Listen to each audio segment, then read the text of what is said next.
पहला प्रश्न है, जावा मानव की खोज की थी। ये क्वेश्चन टीजीटी 2010 में पूछा जा चुका है कि जावा man was discovered by. 4 option दिए गए हैं और इसमें से ऑप्शन सही होगा बी, यूजीन डुबाय ने किया था। आपको बता दें कि सन 1891 ईस्वी में यूजीन डुबाय ने लगभग 17 लाख वर्ष पुरानी चट्टानों से 1891 में यूजीन डुबाय ने क्या किया, लगभग 17 लाख वर्ष पुरानी चट्टानों से जावा मानव के प्रथम जीवाश्म की खोज की थी। जावा मानव के प्रथम जीवाश्म की खोज। और आपको बता दें कि जावा मानव के खोपड़ी और जांघ की हड्डी तथा 2 दांत इन्हें मिले थे। क्या क्या मिला था इनको? जावा मानव की खोपड़ी मिली थी, जांघ की हड्डी मिली थी और 2 दांत इनको मिले थे। डुबाय ने इसे पिथेकैंथ्रोपस इरेक्टस नाम दिया था। पूछा जाए डुबाय ने उसे क्या नाम दिया था जो जावा मानव मिला था, तो बताएंगे पिथेकैंथ्रोपस इरेक्टस नाम दिया था। और मायर ने क्या किया, इस जाति का नाम बदल दिया और बदलकर इसे उपजाति होमो इरेक्टस इरेक्टस कर दिया था। किसने? मायर ने इस जाति का नाम बदलकर उसका नाम उपजाति में क्या रखा, होमो इरेक्टस इरेक्टस। आते हैं नेक्स्ट क्वेश्चन पर, जावा मानव का अन्य नाम है। अन्य नाम पूछा गया है, तो अभी मैंने आपको बताया था जावा मानव का अन्य नाम कौन सा होगा, यानी another name of Java man is. TGT 2013 में क्वेश्चन पूछा गया था, इसका आंसर होगा कौन सा, डी वाला। ए और बी दोनों होंगे, यानी पिथेकैंथ्रोपस इरेक्टस और होमो इरेक्टस इरेक्टस। नेक्स्ट क्वेश्चन है, पिथेकैंथ्रोपस का प्राणी वैज्ञानिक नाम है, यानी जावा कप मानव का प्राणी वैज्ञानिक नाम पूछा गया है। चाहे पिथेकैंथ्रोपस का प्राणी वैज्ञानिक नाम पूछा जाए प्रश्न में, चाहे पूछा जाए जावा कप मानव का प्राणी वैज्ञानिक नाम बताइए। ये क्वेश्चन टीजीटी 2005 में पूछा गया था, तो इसका आंसर सही होगा पहला, होमो इरेक्टस, होमो इरेक्टस। नेक्स्ट क्वेश्चन है, निम्न में से कौन समजात अंग है? समजात अंग का नाम बताना है, तो इसका आंसर सही होगा सी, मानव के हाथ तथा पक्षी के पंख समजात अंग होते हैं। जो मानव के हाथ हैं और पक्षी के पंख हैं, ये समजात अंग हैं। अब समजात अंग क्या होते हैं अगर प्रश्न पूछा जाए, आपके मन में विचार हो, तो विभिन्न जीव जातियों के वह अंग जो भ्रूणीय विकास और रचना में मौलिक रूप से समान होते हैं, चाहे वे कार्य में कितने ही भिन्न हों, लेकिन भ्रूणीय विकास और रचना में मौलिक रूप से समान हो तो उन्हें ही समजात अंग कहा जाता है, या अंग्रेजी में कहें तो होमोलोगस ऑर्गन कहा जाता है।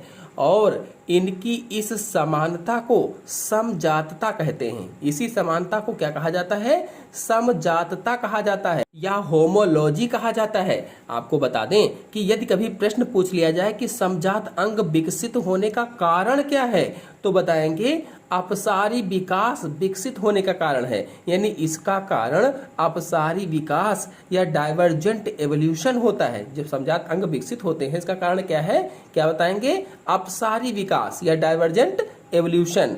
और मानव के हाथ, पक्षी के पंख तथा सभी चतुष्पादी कशेरुकियों के अग्रपाद मूल रचना में समान होते हैं।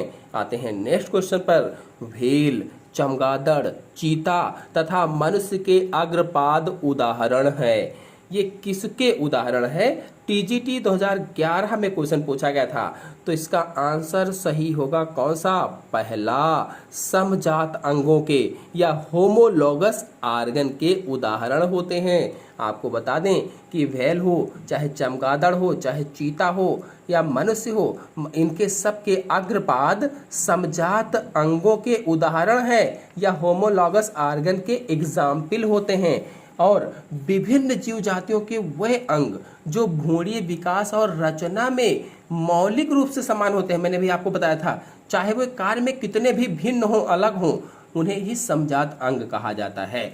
और इनकी इसी समानता को मैंने क्या बताया था? होमोलॉजी कहा जाता है या समजातता कहा जाता है। नेक्स्ट क्वेश्चन है, तितली, पक्षी और चमगादड़ के पंख हैं। समजात अंग, समृद्ध अंग, असंबंधित अंग, अवशेष अंग, कौन सा इसमें ऑप्शन सही होगा? ये क्वेश्चन टीजीटी 2009 में और उसके पहले पीजीटी 2003 में पूछा गया था। और मैंने आप लोगों को कई बार बताया है कि टीजीटी और पीजीटी में कई सारे ऐसे क्वेश्चन हैं जो एक दूसरे में घुमा घुमा करके पूछे जाते हैं। तो इसका आंसर सही होगा बी, समवृत्त अंग। अब समजात अंग तो हम जान गए हैं, समवृत्त अंग क्या होते हैं बता देते हैं। विभिन्न जीव जातियों के ऐसे अंग जो कार्य में समान होने के कारण समान दिखते हैं। कार्य समान है इसलिए वे समान दिखते हैं, लेकिन भ्रूणीय उत्पत्ति और विकास में तथा मौलिक रचना में भिन्न होते हैं। अब देखिए इसमें बिल्कुल उसके उल्टा हो गया, भ्रूणीय उत्पत्ति, विकास और मौलिक रचना में बिल्कुल भिन्न होते हैं। समरूप अंग या समवृत्त अंग कहलाते हैं, अथवा अंग्रेजी में इसे ही एनालॉगस ऑर्गन कहा जाता है। और अब अगर पूछ लिया जाए कि समरूप अंग विकसित होने का कारण क्या है, तो बताएंगे अभिसारी विकास, कन्वर्जेंट एवोल्यूशन होता है। समरूप अंग विकसित होने का कारण क्या है? अभिसारी विकास है या कन्वर्जेंट एवोल्यूशन होता है। उड़ने वाले कीटों अथवा तितलियों के पंख दिखने में तो पक्षियों और चमगादड़ों के पंखों जैसे होते हैं। जो उड़ने वाले कीट होते हैं या जो तितलियां होती हैं, इनके जो पंख होते हैं वे देखने में तो पक्षियों और चमगादड़ों के पंखों जैसे लगते हैं, लेकिन भ्रूणीय उत्पत्ति और विकास तथा मौलिक रचना में बिल्कुल भिन्न होते हैं, अलग होते हैं। नेक्स्ट क्वेश्चन है, इनमें से कौन से समवृत्ति अंग हैं? समवृत्ति अंग कौन से हैं? ये क्वेश्चन टीजीटी बायोलॉजी 2005 में पूछा गया था कि which of these are analogous organ. Answer सही होगा इसका पहला, कीटों के पंख तथा पक्षी के पर, ये समवृत्ति अंग होते हैं। नेक्स्ट क्वेश्चन है, कीटों के पंख तथा पक्षियों के पंख निम्न के उदाहरण हैं। निम्न के उदाहरण किसके उदाहरण हैं? और ये क्वेश्चन टीजीटी 2003 में पूछा गया था। Wings of insects and wings of birds are the example of. Answer होगा पहला, एनालॉगी। एनालॉगी किसको कहा जाता है? समरूपता को कहा जाता है, समरूपता को ही एनालॉगी कहा जाता है। नेक्स्ट क्वेश्चन है, चमगादड़, टिड्डे एवं कबूतर के पंख होते हैं। ये क्वेश्चन टीजीटी 2002 में पूछा जा चुका है कि wings of bat, locust and पाइसन are an example of. Answer सही होगा बी, समरूप अंग या एनालॉगस ऑर्गन। नेक्स्ट क्वेश्चन है, समरूप अंग विकसित होने का कारण है। समरूप, देखिए प्रश्न पूछा जा चुका है उसी तरह से, समरूप अंग विकसित होने का कारण क्या है? तो क्या बताएंगे? अभिसारी विकास। अभिसारी विकास समरूप अंग विकसित होने का कारण होता है। और अगर पूछा जाए कि समजात अंग विकसित होने का कारण क्या है, तो अपसारी विकास। अपसारी विकास समजात अंग विकसित होने का कारण है, और अभिसारी विकास समरूप अंग या समवृत्त अंग या एनालॉगस ऑर्गन विकसित होने का कारण होता है। नेक्स्ट क्वेश्चन है, ठंडे प्रदेश में रहने वाले जंतुओं की पूंछ और कान का किनारा गर्म प्रदेश में रहने वाले जंतुओं की तुलना में छोटा होता है। क्या कहा गया है कि जो ठंडे प्रदेश में रहते हैं जंतु, उनकी पूंछ और कान का किनारा गर्म प्रदेशों में रहने वाले जंतुओं की तुलना में छोटा होता है। यह कहलाता है, क्या कहा जाता है? आंसर होगा पहला, एलेन का नियम। एलेन का नियम कहलाता है, एलेन्स रूल कहलाता है। तो अधिकाधिक ठंडे प्रदेशों में रहने वाले जो जीव जंतु होते हैं, इनके शरीर में या शरीर के खुले हुए भाग जैसे पूंछ है, कान है, पाद हैं, ये धीरे धीरे छोटे होते जाते हैं। क्यों? ताकि इनके माध्यम से ताप की हानि कम हो। जब छोटे हो जाएंगे तो ताप की हानि कम होगी, और इसे ही एलन का नियम कहा जाता है या एलेन्स रूल कहा जाता है। नेक्स्ट क्वेश्चन है, जीन पूल में प्रवेश के लिए उत्परिवर्तन होना चाहिए। ये क्वेश्चन टीजीटी बायोलॉजी 2009 में पूछा गया कि for entry in gene pool A mutation must occur in. Answer होगा इसमें बी, जर्म सेल्स या जनन कोशिका में। आपको बता दें कि जीन पूल में प्रवेश के लिए उत्परिवर्तन जनन कोशिकाओं या जर्म सेल में होना चाहिए। जीन पूल में अगर प्रवेश करना है तो प्रवेश करने के लिए उत्परिवर्तन जनन कोशिकाओं या जर्म सेल में होना चाहिए और इसे जननिक उत्परिवर्तन या जर्मिनल म्यूटेशन कहा जाता है। ये आनुवंशिक एवं वास्तविक उत्परिवर्तन होते हैं और आगे की पीढ़ियों में जिस सदस्य में उत्परिवर्तित लक्षण सबसे पहले दिखते हैं या प्रदर्शित होते हैं उसे ही उत्परिवर्ती कहा जाता है या म्यूटेंट कहा जाता है। नेक्स्ट क्वेश्चन है, निम्न में से कौन एनेलिडा और मोलस्का के बीच की कड़ी है? एनेलिडा और मोलस्का के बीच की कड़ी पूछा गया है। आंसर सही होगा इसमें सी, नियोपाइलिना। नियोपाइलिना, आपको बता दें कि नियोपाइलिना मोलस्का संघ के मोनोप्लेकोफोरा वर्ग का एक जीनस है। मोनोप्लेकोफोरा वर्ग का जीनस है और यह एक जीवित जीवाश्म होता है, लिविंग फोसाइल होता है। इसे एनेलिडा और मोलस्क के बीच की कड़ी माना जाता है। और आपको बता दें कि आर्कियोपेटेरिक्स को पक्षी और सरीसृप वर्ग के बीच की कड़ी माना जाता है और इसी तरह से पेरिपेटस, एनेलिडा तथा आर्थ्रोपोडा के बीच की कड़ी है। कोई भी प्रश्न पूछ लिया जा सकता है इसी में से रिलेटेड। बहुत सारे प्रश्न ऐसे ही एक क्वेश्चन से रिलेटेड अगले साल या अगले वर्ष पूछे जाते हैं, तो सभी पॉइंट को अच्छे से समझते चलेंगे। नेक्स्ट क्वेश्चन है, होमो इरेक्टस वैज्ञानिक नाम है। होमो इरेक्टस वैज्ञानिक नाम किसका है? तो इसका आंसर सही होगा पहला, जावा एवं पेकिंग मानव का होमो इरेक्टस नाम होता है। आपको बता दें कि जावा एवं पेकिंग मानव होमो इरेक्टस की उपजातियां हैं। उपजातियां, मायर ने जावा मानव को होमो इरेक्टस कहा था, मैंने अभी पहले बताया भी था, और पेकिंग मानव को होमो इरेक्टस पेकियंसिस नाम दिया था। इन दोनों के लक्षण लगभग समान थे, बस पेकिंग मानव कद में कुछ छोटा और भार में कुछ हल्का था और इनमें महत्वपूर्ण अंतर यह था कि पेकिंग मानव के कपाल गुहा का आयतन जावा मानव की तुलना में अधिक था। नेक्स्ट क्वेश्चन है, वर्तमान मानव का संभावित सीधा पूर्वज हो सकता है। संभावित सीधा पूर्वज कौन हो सकता है?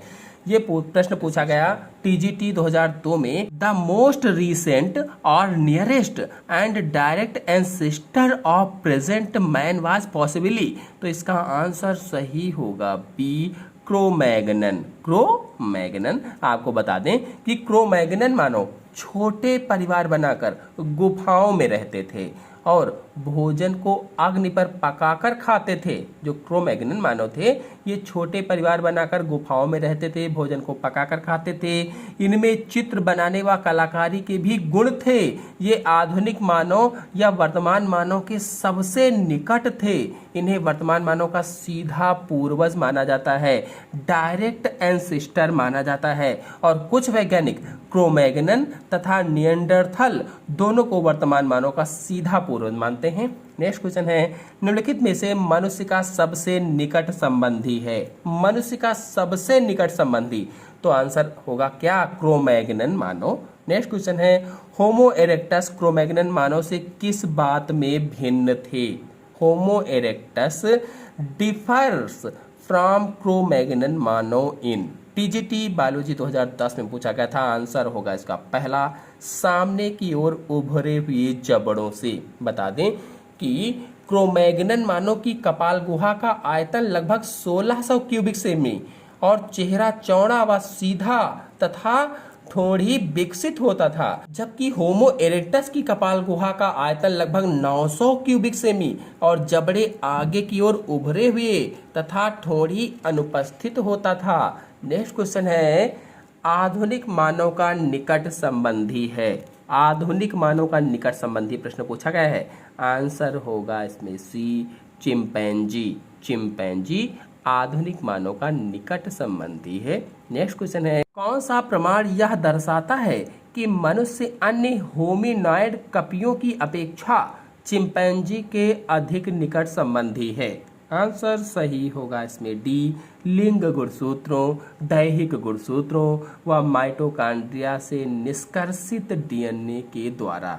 आपको बता दें कि नई अवधारणाओं के अनुसार माइटोकॉन्ड्रिया में उपस्थित डीएनए को भी एक प्रामाणिक आधार माना जाता है, जिसके आधार पर निष्कर्ष निकला है कि चिंपैंजी ही मनुष्य का सबसे निकटतम है। नेक्स्ट क्वेश्चन है, क्रोमैग्नन मानव था।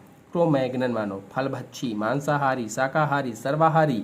आंसर सही होगा इसमें डी, क्रोमैग्नन मानव सर्वाहारी था। नेक्स्ट क्वेश्चन है, संरचनाओं का कौन सा निम्नलिखित सेट मानव शरीर के सभी अवशेषी संरचनाओं या रचनाओं को प्रदर्शित करता है? आंसर सही होगा इसमें सी, पुच्छ कशेरुकियां, वर्मीफॉर्म अपेंडिक्स, कर्णपल्लव की पेशियां। नेक्स्ट क्वेश्चन है, कौन सा एक मानव अवशेषी अंग नहीं है? कौन सा एक मानव अवशेषी अंग नहीं है? एक मानव का अवशेषी अंग इसमें से कौन सा नहीं है? तो आंसर सही होगा इसमें डी, घाटी ढापन अवशेषी अंग नहीं है। से सभी एक मानव के अवशेषी अंग होते हैं। नेक्स्ट क्वेश्चन है, निम्नलिखित में से कौन सा एक मनुष्य में अवशेषी अंग नहीं है? देखिए, दूसरी तरह से और दूसरे ऑप्शंस के साथ प्रश्न पूछा गया है, तो इसका आंसर सही होगा डी, एपिग्लॉटिस या घाटी ढापन। नेक्स्ट क्वेश्चन है, एलोपैट्रिक स्पेसिएशंस होता है। एलोपैट्रिक्स स्पेसिएशंस होता है। आंसर सही होगा बी, भौगोलिक पृथक्करण के कारण। नेक्स्ट क्वेश्चन है, होमो सैपियंस प्रकट हुआ केवल। प्रकट हुआ केवल। आंसर सही होगा बी, 10,000 वर्षों पूर्व। आपको बता दें कि वर्तमान मानव क्रोमैग्नन से एक भिन्न उपजाति होमो सैपियंस सैपियंस है और इसमें कपाल उठा हुआ, कपालास्थियां पतली तथा कपाल गुहा का आयतन 1350 से 1500 क्यूबिक सेंटीमीटर होता है।